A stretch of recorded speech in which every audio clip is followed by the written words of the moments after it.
Alrighty, let's get started. Welcome to the live lecture. My name is Billy Barnett.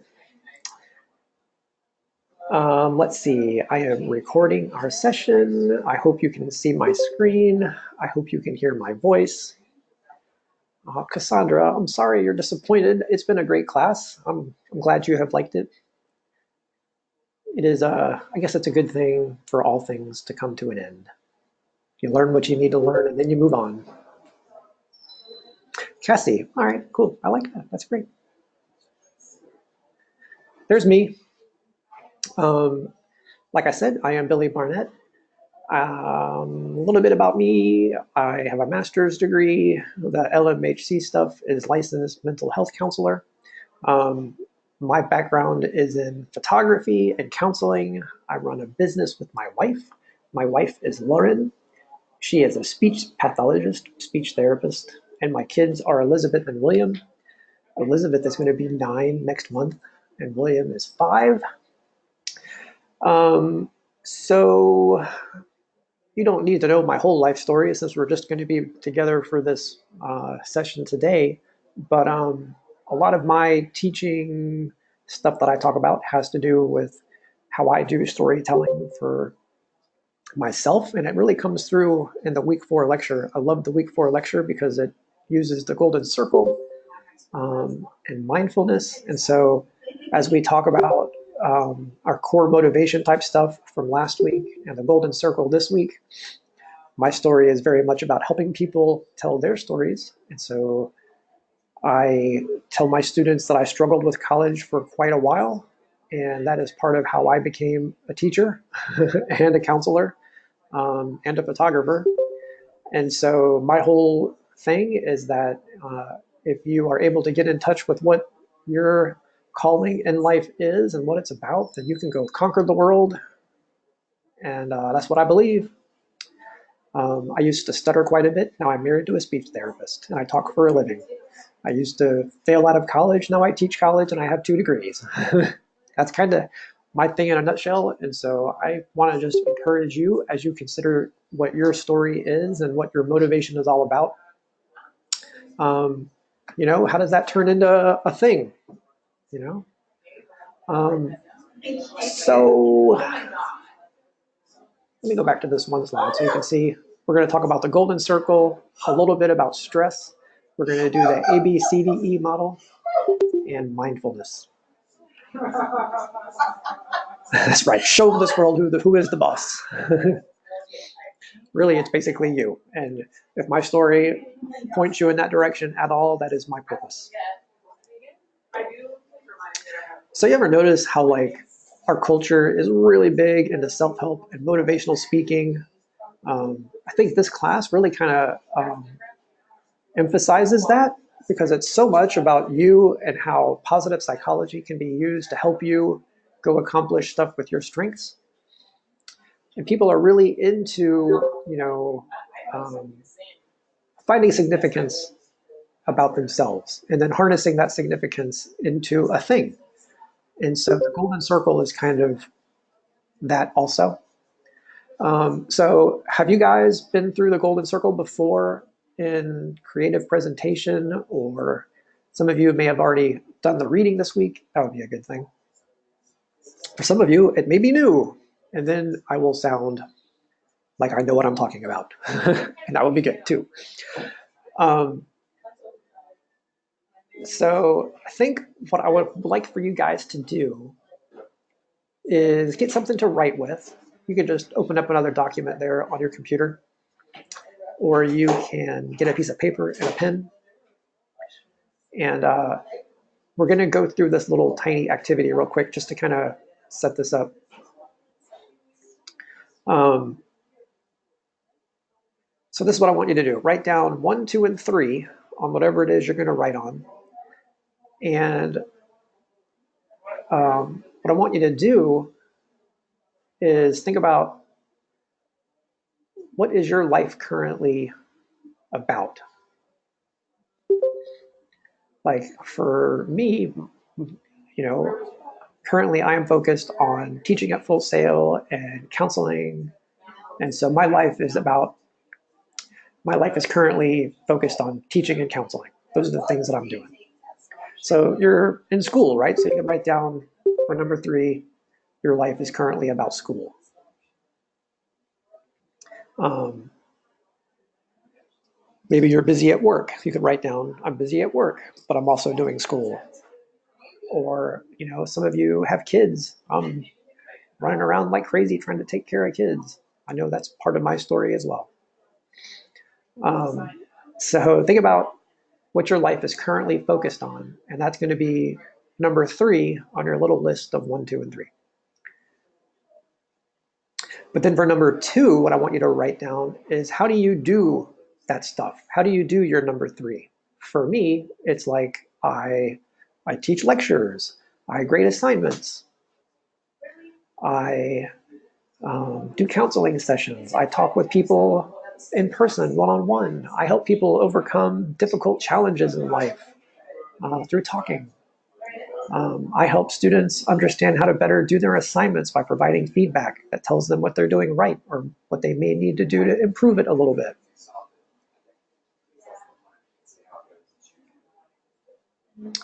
Cassie, mine is focused on imagination, like what my life will be like in 5 years when I finish my degree. So yeah, you could totally put down that your number 3 is focused on your imagination.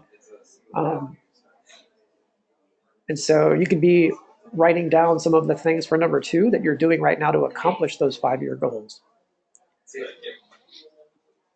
Like, what are the things that you do in your daily life that are helping you achieve those goals for 5 years from now? That makes sense? No, all I do is study now. I hear you. So studying is going to be your number 2.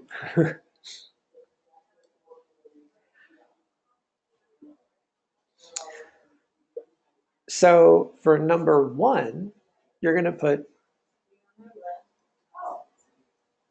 why do you do it? So the way that you do that is you write down, what do you believe? It's a belief statement. And so that belief statement is going to filter down into your number 2 and your number 3.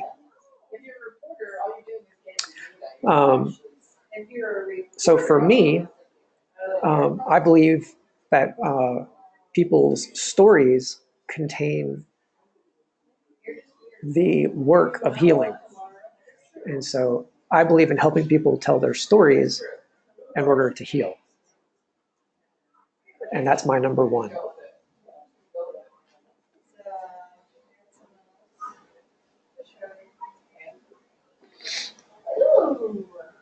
There is a typo in the slide, yeah. Oh my god, that's so good. So we could do like just 1 to 5 for everything, or we could do words. Here, I'll make you feel better. How's that? Better? So number 1 is, what do you believe? No worries. The universe is better now. I had that problem last month too.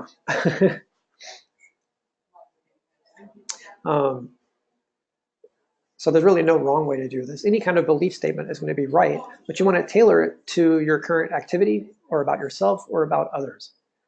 How do you view yourself, or how do you think the world's going to be better off because of the work you do? And so this is going to help us work on our golden circle stuff, okay? And so consider this for a few minutes. You don't have to be done with this. We're going to kind of come back to it. But just consider that your why is going to be a belief statement. So let's go into our little video here. I think this video is probably in the reading, but it's great to watch it during the session because it keeps it timely. So let's go into the materials section and click on the golden circle video. And as I'm sure you guys are aware, when you click on these videos, it opens up in your side of the screen. You're going to see it on mine, but you won't be able to hear it on mine. So you need to click on the golden circle title in the material section. And when you are done, just let me know that you're finished by typing done in the chat box for me. Cool. And I'll turn off my microphone so you don't hear me breathing. All right.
All right, so it sounds like some of you guys are finishing up with the video. What did you guys think of the video? Pretty good? Um, so I think the main takeaway there is that people don't do business with you because of what you sell. They they buy from you because of what you believe. Um, and so they go right into the decision-making process based on the limbic system, which is where our emotions live, um, and our ability to draw upon deeper meaning. So think about your why statement and your belief.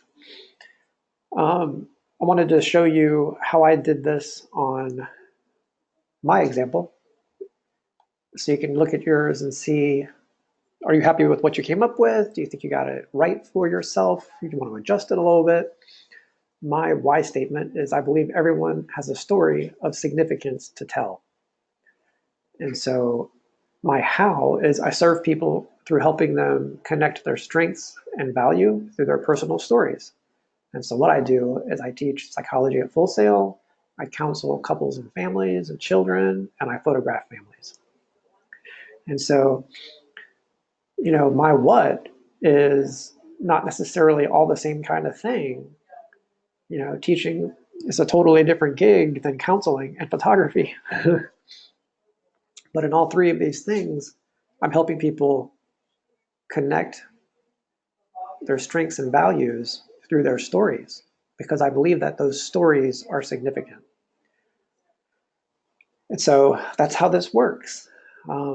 So they used Apple, Simon Sinek used Apple as the example because everybody understands Apple as far as being a cultural icon and how they do everything through the golden circle also by a belief statement. We believe in challenging the status quo. We believe in doing things differently. And so as a result of starting with their belief system first, nobody has to figure out are the how and what statements consistent because they they've already done the fuzziest part of their marketing by leading with a belief statement. And so you don't have to go figure out what their core motivation is because they tell you right up front, we believe in doing things differently. We believe in challenging the status quo. And so it's so silly. It feels a little manipulative in that they are using words to help you align with them, and and that's good. So here's the kicker, though. Um, it is less manipulation and more inspiration. They're using inspiration to get you to align with them instead of trying to use math or um, data to change your mind. Gamification has a lot of manipulation in it, because in gamification, we're getting you to achieve goals that we set for you, and then we chart your course to get there by giving you badges and levels and rewards to accomplish them. And that is manipulation.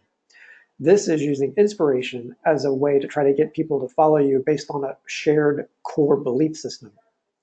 And so the result of that is, whenever you are working through inspiration, people are more likely to work for you and do business with you and be loyal to you, because they know that they've got the same core driving belief system.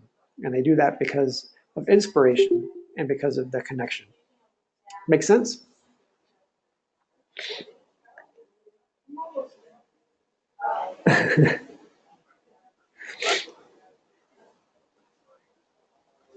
I ain't saying I'm going to go buy an $1,100 phone, but I'll probably still use Apple products.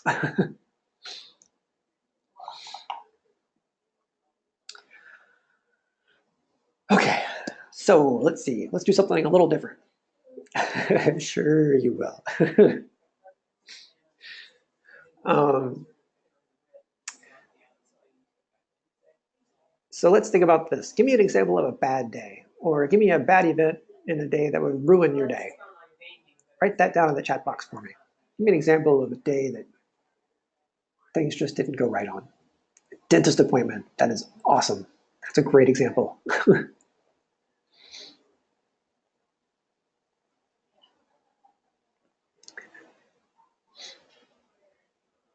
Music won't work. Late to a meeting and a flat tire. Job interview. Electric bill. Late to work. Nice. That's no moon. That's a space station. That's a bad day. OBGYN. That's a bad day. I've never been, but I hear it's a bad day.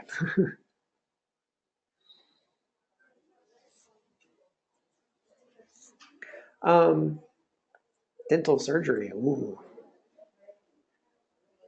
Seeing the dentist visit thing be a theme here. We might use that. North Korea missile launch. That would be a catastrophic day.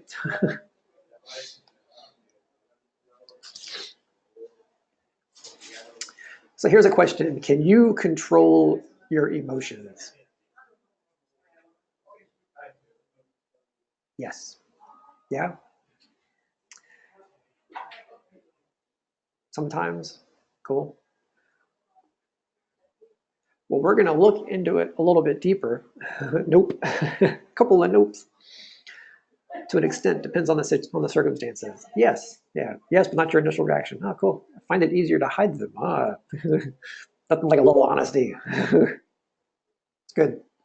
It's good. All right. We are going to think about how this could work if the answer is yes, and come up with a plan to see if we could control our emotions. And we're going to go through two different ways to try it. We're going to look at Ellis and we're going to look at Seligman, and two different models of how to do it. So this is more the Seligman approach. And in your reading, this is the ABCDE method. It's the anatomy of an emotion. And so it's going to be this little acronym here. A is for adversity, B is for belief, C is for consequence, D is for disputation, and E is for energization.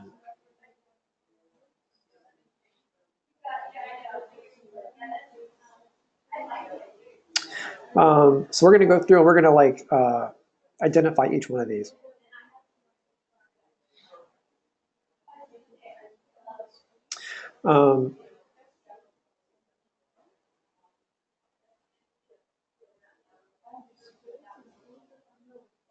So I see it's like I'm missing a slide or two. The adversity is the activating event. This is like the bad thing that happened. And so we're going to go through this in a little example. B is for the beliefs, and it's the belief that happens as a result of that adversity. And then the C is the consequence of the activating event and the beliefs. This is what could happen or what is happening as a result. And so we're going to try to go look for a better outcome, a better way. And so the way that we do that is by disputing our events. We have to challenge the beliefs, what seems like, the absolutes, like I always get a flat tire, or I never like to go to the dentist. We have to challenge those negatives. We have to challenge those beliefs. So that's the disputation part. And so once you go through this whole model, eventually you end up at the energization part, where you end up with hopefully a better outlook on it, with renewed emotions and a better rational outlook. And then ideally, you've taken that first emotion and you have improved your perspective on it a little bit, and that gives you a sense of control over your emotional process.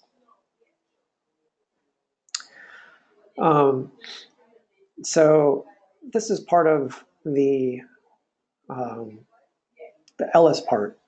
He goes through like what I think happened, and then there's self-talk. The self-talk is a series of hypotheses, and then the emotions are the initial feelings. The camera check is kind of similar to the consequence part. It's what really happened based on objective reality, not subjective reality, but reality. So that lets you challenge your hypotheses up here in your self-talk whenever you think about what actually happened. And then it leads you to resulting feelings after. And so hopefully these would be better than the self-talk that started it. And so you can see a lot of similarity. Here we're starting with what I think happened, as opposed to what did happen. Like, I don't think I have a flat tire. I have a flat tire.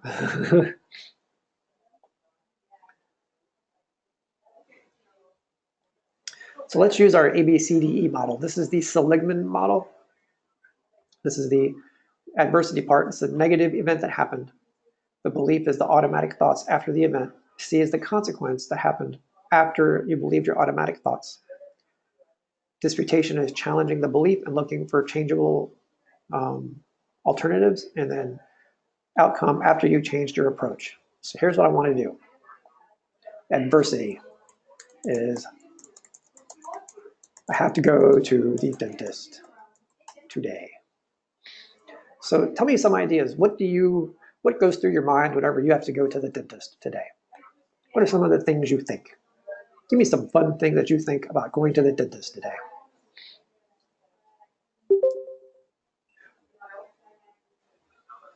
Something along the lines of, I hate going to the dentist. My life is over. Laughing gas. Yeah. Yeah, laughing gas. Cost? Yep. Cool. Painful experience.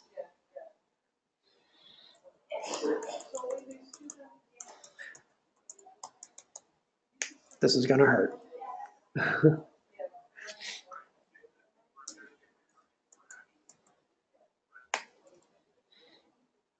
Too many people in my mouth. Nice.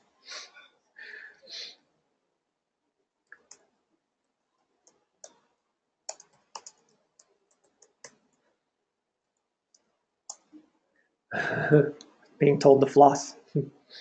Yep.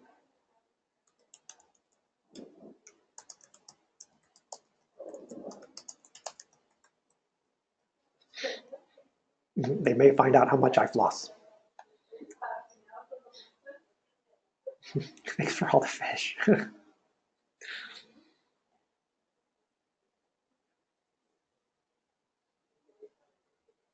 Oh no. Having 5 different orthodontists standing over you, discussing how wires should be placed in your mouth. That's a bad day.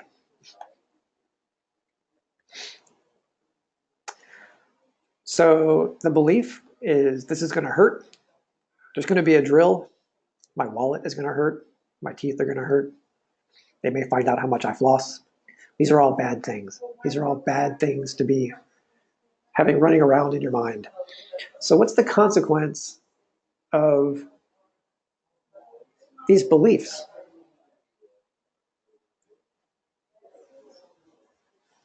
fear.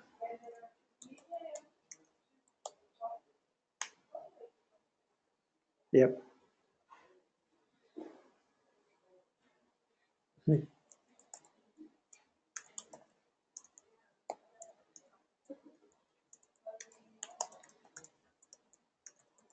Ooh,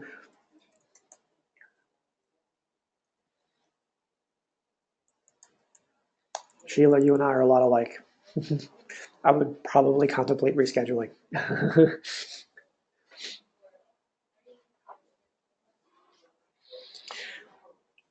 But you could dispute this whole meltdown of emotion that we're all experiencing right now, of fear and pain and avoidance by canceling or rescheduling our appointment. If we can come up with a way to dispute our fears, why not just get it out of the way? That's awesome.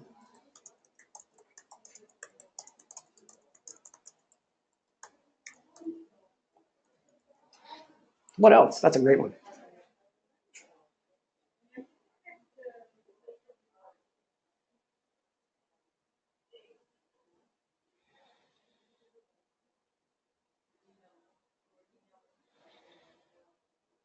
Needs to happen eventually.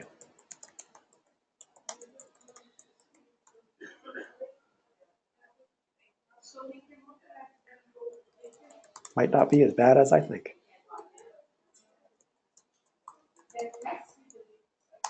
Awesome.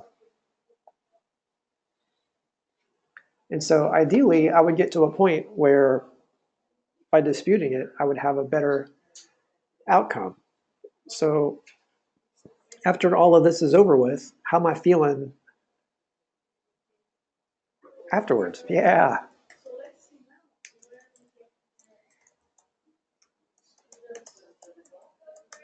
Ooh, healthy teeth. Yep. Relief.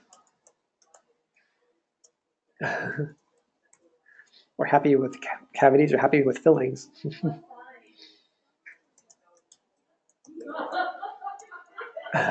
Yeah.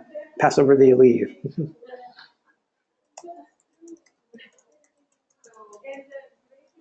I can have pain meds.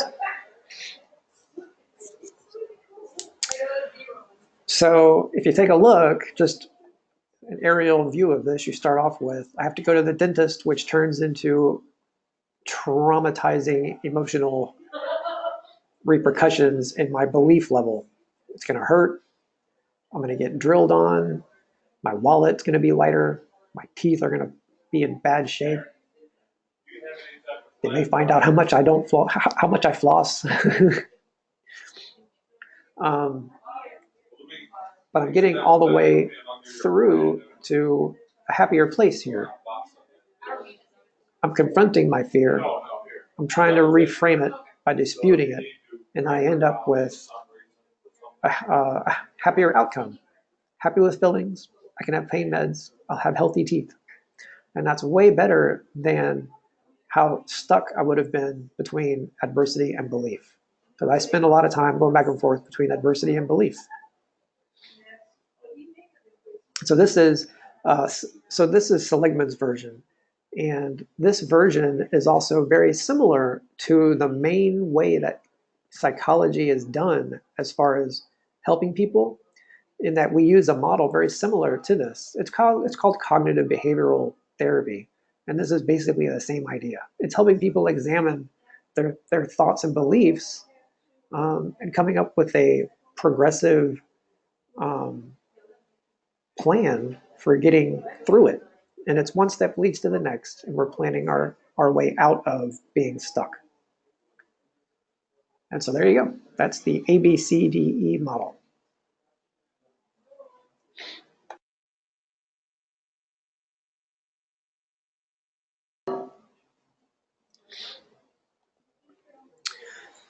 So with Ellis, he's got a whole module on faulty thinking. And so these are Full Sail ways of categorizing these. These are named internally. These are not Ellis's terms. These are terms that we use. We're going to just go through these. The first one is the plate spinner, and this is the person who is a perfectionist who believe they should not make mistakes because they need to be perfect. And if they can't keep all of those plates spinning, they kind of feel like they're worthless or a failure. I don't know if you know anybody like this. I can certainly see myself being like this sometimes because I have to do a lot of things. It's pretty hard to be a counselor and a teacher and a parent and a husband and my parents' kid. um, and for a while there, I needed to be a photographer. It's hard to be a lot of those different things all at the same time and then be, perfect at all of them or professional or at least competent in all of them. And so this is the person that doesn't gauge themselves by, are you competent at all of those things? It's, are you the best or perfect at all of those things that you try to do? And I would say it's not healthy to try to be all of those things perfectly. I'm a pretty good teacher, I'm a pretty good counselor, I'm a pretty good parent, and a pretty good husband. The struggle is to try to live up to, how good am I capable of being? And so when I start to feel like a plate spinner, that's a notice to me to check myself. Next, we have the damsel in distress. This is a person who feels like they need to be saved or somebody should be there for me. This is the type of person who feels like they can't handle situations by themselves. And so, this is kind of a touchy one, really, because you kind of profile somebody when you label them this way. And that's never nice. So I'm not going to label anybody like this. But if you, think about people in your life and people all have a personality, we've all got, what makes us human. And so we all have places that we kind of have strengths and weaknesses. And to what extent those things exist is kind of how you, think about, is this person this way? And so this is really how other people interpret this type of situation to be. But if you have somebody that you can think of who is generally needing to be helped in all situations, or they believe that they can't move forward unless somebody is there to guide them through it or do it with them or for them because they can't handle it on their own, that's the damsel in distress kind of thing. Cassie, that's awesome. This is not Cassie.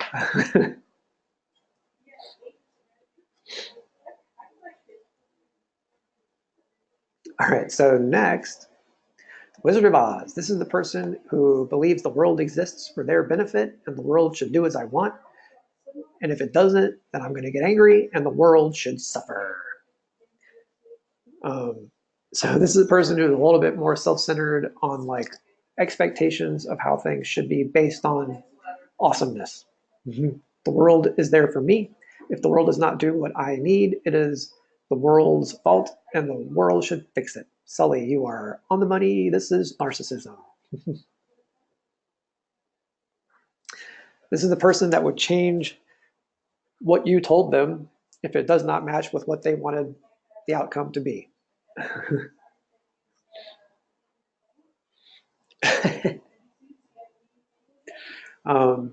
The narcissist has a tendency to remember things differently if it requires them to change.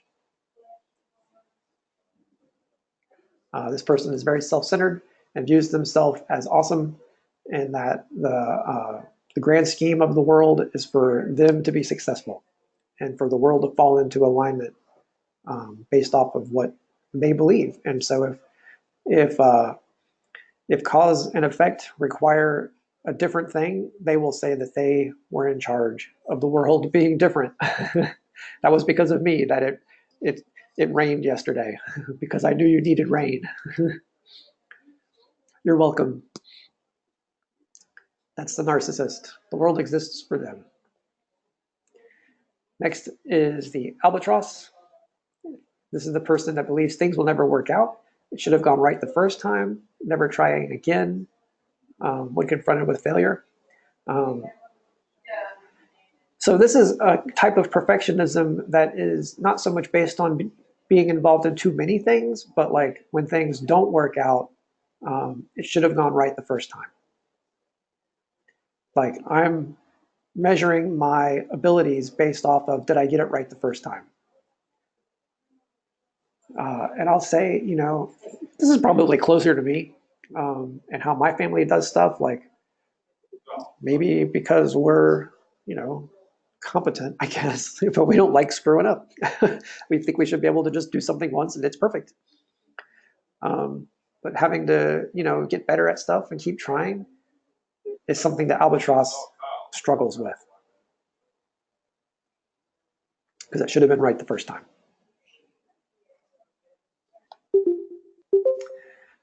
So these are labels. These are how we label personalities according to the Ellis model.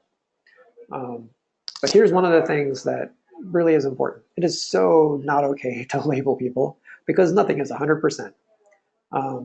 We put out these labels as just teaching concepts, but these are very close to personality, and personality is not a name. Personality is like, think of like a speedometer, everybody's got a different amount, and how much you are of something doesn't mean that you are that. It's just we're all going to be doing some of these things to some extent.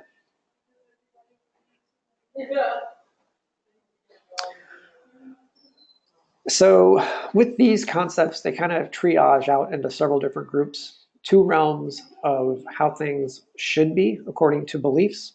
We believe people should be um, as it relates to us or others. Like we believe things should work out for ourselves. We believe others should do things certain ways.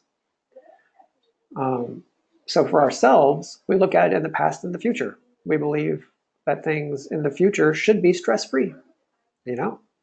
And about the past, you know, we feel things should have been a certain way. And if they weren't, we might feel guilty or depressed.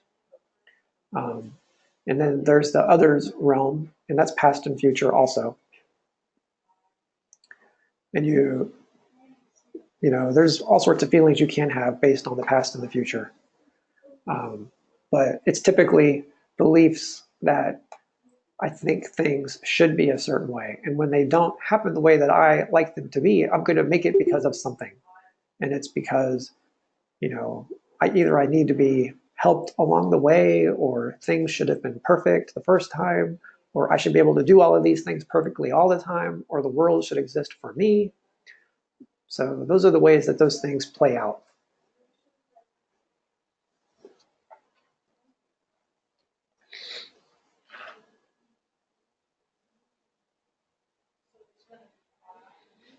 Okay. So that was the ABCDE model and the Ellis material about labels and the anatomy of an emotion. Excuse me. Let's get into mindfulness. This is where Star Wars happens. Yeah. Um, so we're going to see, I think, two videos in here. Let's go into the material section again, just like you guys did last time. In order for you to be able to hear the audio, you want to click on the material section in your toolbar for GoToTraining. And let's watch the Two Wolves video first. So we're going to talk about mindfulness. We're going to go watch the Two Wolves video, and I will put the link in the chat box for you also. But you got to click on the materials section and click on the Two Wolves in order to be able to see and hear it. Cool?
All right, hopefully you guys are finishing up with that video.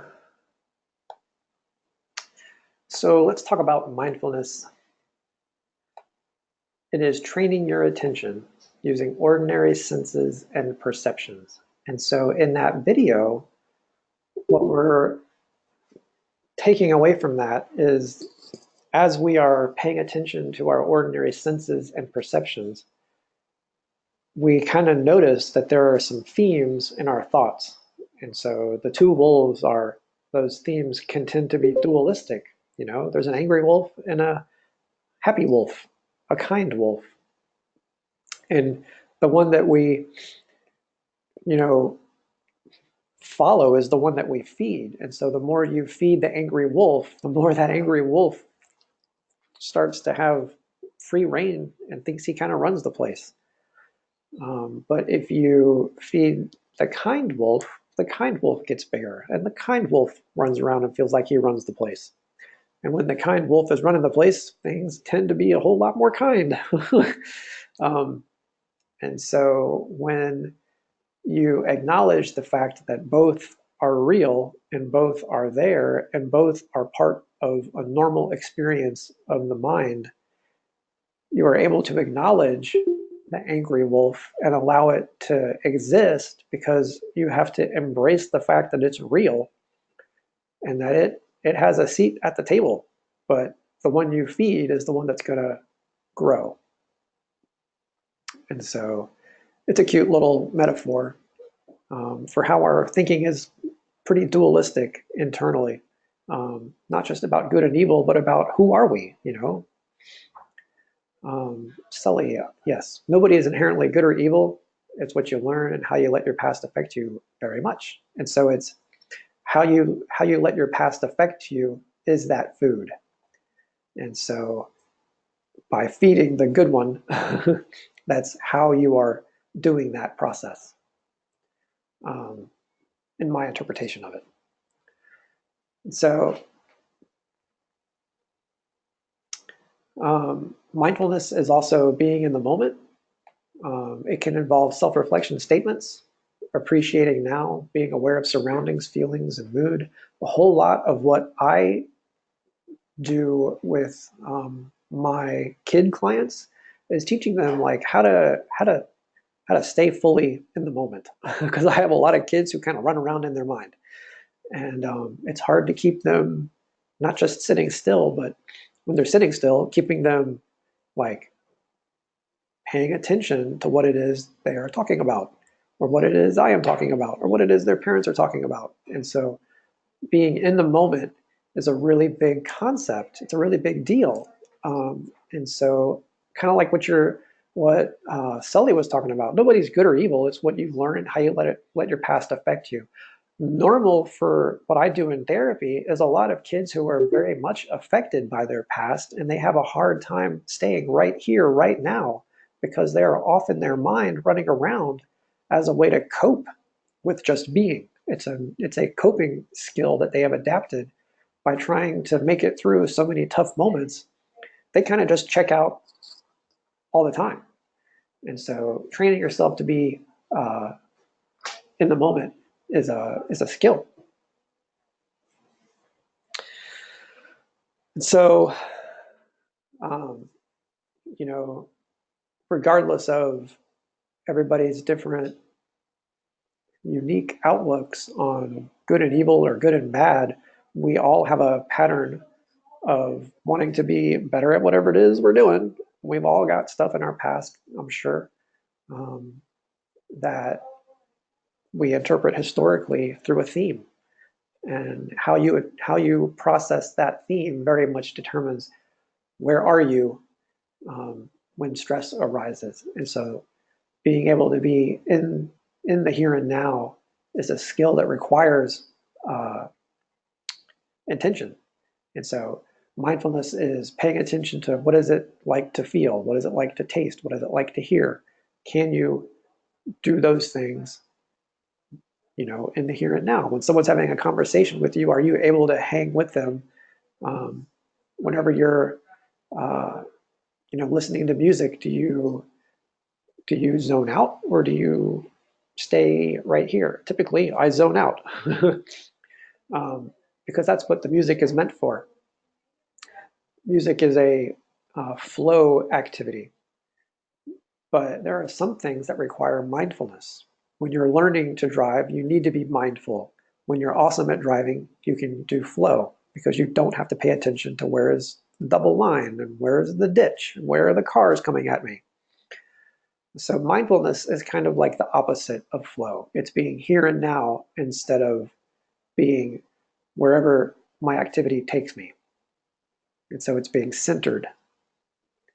And in your being centered, you have access to what is it like right now to feel all of my senses and what are those senses processing. And so what does that mean when they do? What's it like to smell a rose? You have to be mindful in order to smell it. You've got to be here right now in order to smell it. What's it like to eat chocolate? You've got to be here right now in order to enjoy it. You have to be able to know what chocolate tastes like in order to taste it. Anyway, so let's go to my favorite video. This is Yoda's cave. So let's go to the materials section and let's click on Yoda's cave and let's watch that video. It's a little bit longer, I think. And when you finish with the Yoda's cave video, just write down there in the chat box for me that you're done again. All right.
All right, hopefully you guys are finishing up with that video.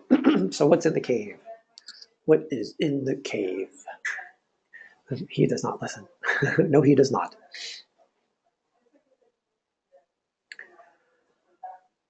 He takes his weapon. Yep. Besides death.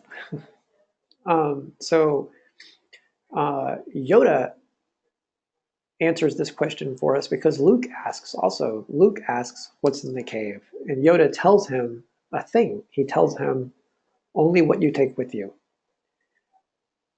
And so really it's what does this mean? What does it mean only what you take with you is what's in there? It sounds like a very philosophical answer, Yoda. Thank you so much. And so even though that philosophical answer is there, he puts on his weapons. He's taking them with him. And Yoda tells him, you don't need your weapons. And Luke puts his weapons on anyway, takes them with him. And so he is basically refusing Yoda's information about what's in the cave. Um, and so the other thing that he took with him is his fear, kind of like you guys are saying. Not only does he take his weapons, he takes his fear with him too. And so because he had his fear, that's why he relied on his weapons. So here he is, he's learning all of these new awesome Jedi skills like lifting rocks and lifting R2D2 and being able to do flips in midair. Um, Cassie thinks Yoda needed to go take care of it himself. I agree. Um, and so he is learning all of these new things, and Yoda is telling him to be mindful of what he had learned. And those skills that he had learned, if he had been mindful of what the lessons were in learning those skills, and if he had taken those things into the cave primarily, like his confidence in his new training, then he would have been probably shown a different vision. Um, and so when he gets in there, he's confronted with a vision of Darth Vader. And so who lights their lightsaber first? Did you notice?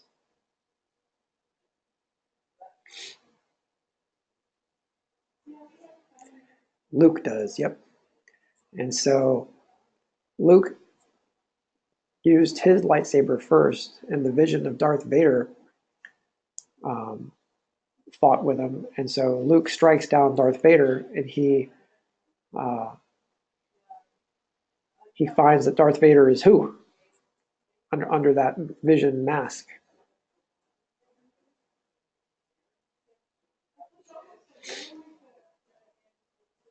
Himself. Yep. So the underlying thing here was the only thing in the cave was what he was taking with him. He brought his fear and his weapons. He used his weapons in fear, struck down Darth Vader, only to find that Darth Vader was himself. And so it's kind of the whole idea of the Star Wars saga is that when we are not mindful of who we are, we become the very thing we're trying to protect ourselves from, or the world from, or the universe from. Um, and so, like with Luke, he was in danger of becoming just like his father, Darth Vader. And that was the thing, is he needed to be mindful of all of the things he was learning because there was a great amount of responsibility. Because you could turn into the very thing you are against if you are not mindful. So if you're not focused on the here and now, you could become the very thing you want to not be. So there we go. Your weapons, you will not need them. So how can this matter in your life? Don't we all kind of take our own weapons with us in our own lives? I know for me, I am kind of my own worst critic, and my own worst critic voice in my mind is um, one of my weapons.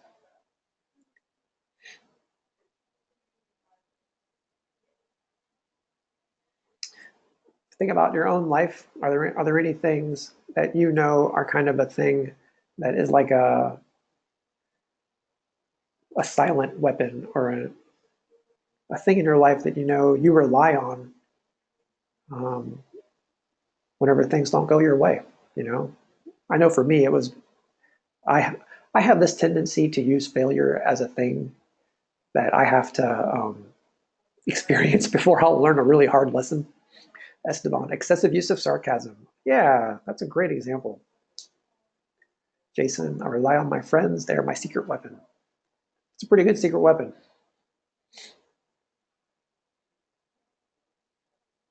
Reverse psychology. Ooh, yeah, nice. These are not the droids you're looking for. um, that's good.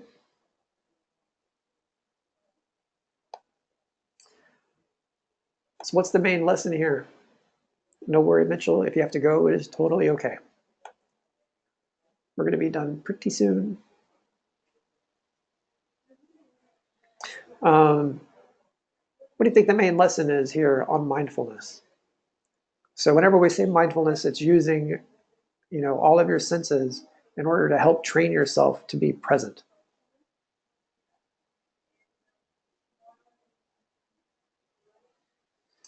And the main lesson from the cave is just to be aware of the things that you could be trying to avoid. I think Luke was trying to avoid his fear.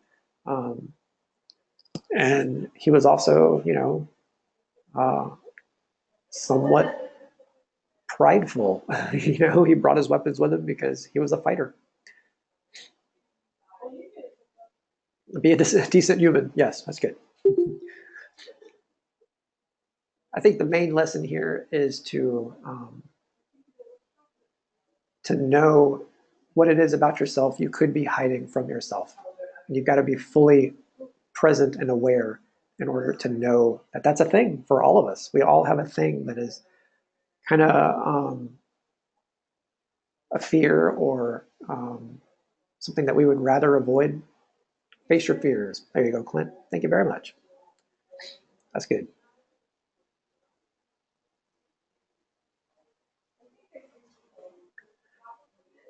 Haha, Sean's got lights on. That's good. So, just real quick, we're going to go through stress management really quick. How do we manage stress? I know for me, I do photography and I do video games. Not a lot of video games, it's really just one.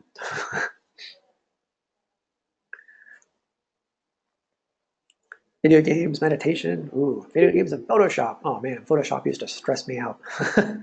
But I totally get it. Meditation, music, cool. Punching bag, yep. Fallout, yep. So there's two main kinds of stress. Chronic stress. Chronic stress is the kind that just keeps going on. Chronic is like long-term stress. Tai Chi, cool. So chronic stress is the stress that you just kind of can't kick. It just keeps on going. But then acute stress, these are things that are short stressors. It can be strong, um, but these are the things that are kind of like going to the dentist. That's a chronic. That's an acute stress. When you got to go to the dentist, that's a one-day thing, typically, unless you got to go back over and over. But even going to the dentist over and over is generally an acute stressor, just until you finish getting fixed. Um, so acute is short, stress can be strong, chronic is long term. And so ways to help are mindfulness, exercise, sleeping, laughing, disconnecting, starting things you don't want to start. Um, so what are some things that are acute stressors that you guys can identify? Like acute stress can be good. There are some things that are good, like teaching go-to training is an acute stress for me. I have to be, teaching. I have to be on. I have to be paying attention and knowing what I'm saying and making the stuff I say actually make sense. That's stressful. Um, I do counseling. Those can be stressful, but it's usually an hour. you know? It's not all day, all the time.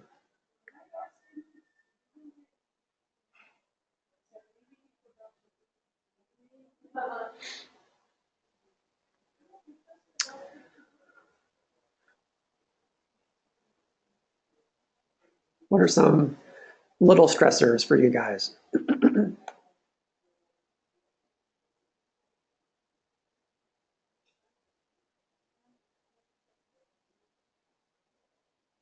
Work, losing my video game. Yep. When you lose at a video game, that is certainly an acute stressor. A couple of answers that work is an acute stressor. Yeah. So, like, most of the time, you get to pick where you work, and you have the ability to leave if you choose to. Your dog going to the bathroom in the house, dog pooping in the house, having to clean. Kids. Yep. Yeah. So, what about chronic stress? What are some chronic stress things? These are stressors that just go on and on. These are long term stressors, like taxes, ex wife, little brother, finances. You will always have finances. Yep.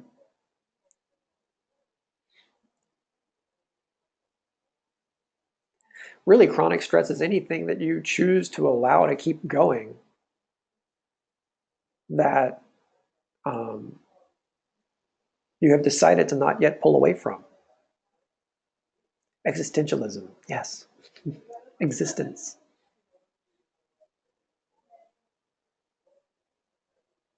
To not forgive, that could be a chronic stressor. Yep. Cassie, all of your siblings, you got 15 of them. Man, you have a bunch of lucky siblings. That's awesome. That's a big family. That is awesome.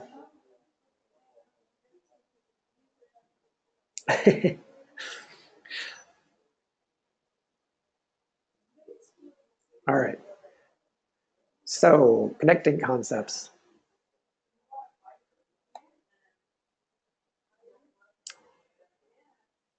Avoid multitasking is one of the ways to being mindfulness. Awareness of your emotions. Um, it can become habit, and it takes practice to be mindful. And so, mindfulness is a real big stress manager thing.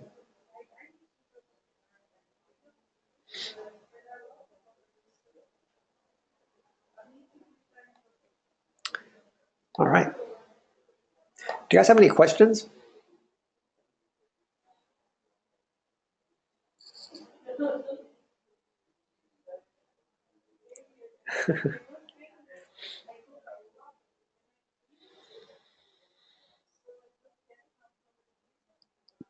Very good. No questions.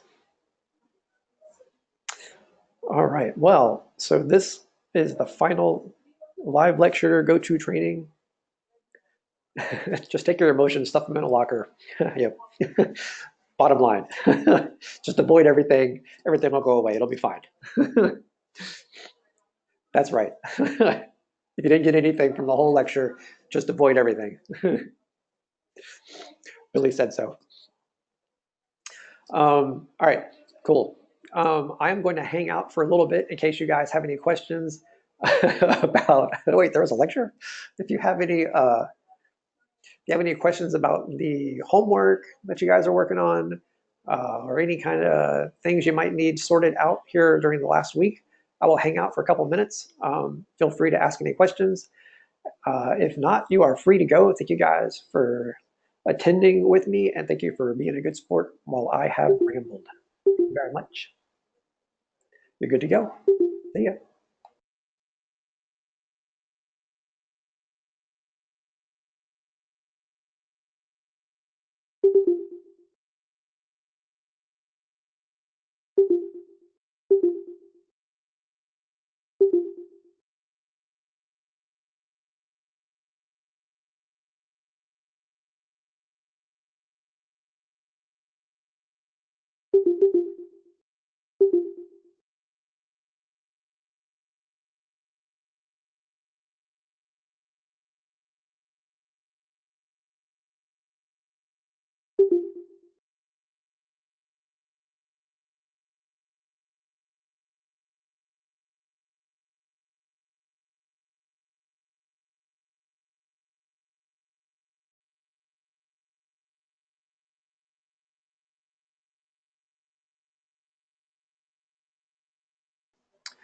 Sean, are you asking about like a part two for today? There will not be. Is that what you mean?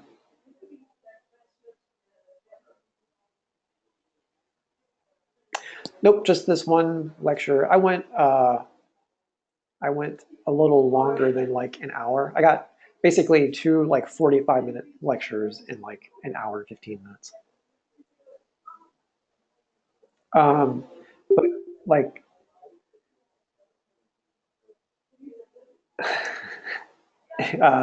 yeah, kind of want to look at your Connect um, profile stuff to see what's coming up for you after this week.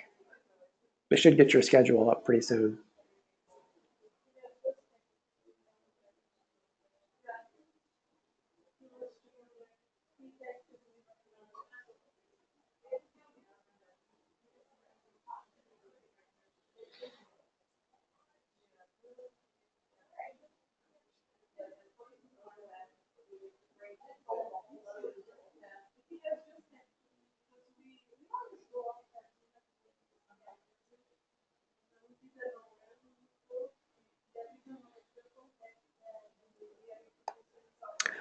Glad you guys thought this was an entertaining class compared to your CRP. We have a little bit different take. We're more fluff here than they are.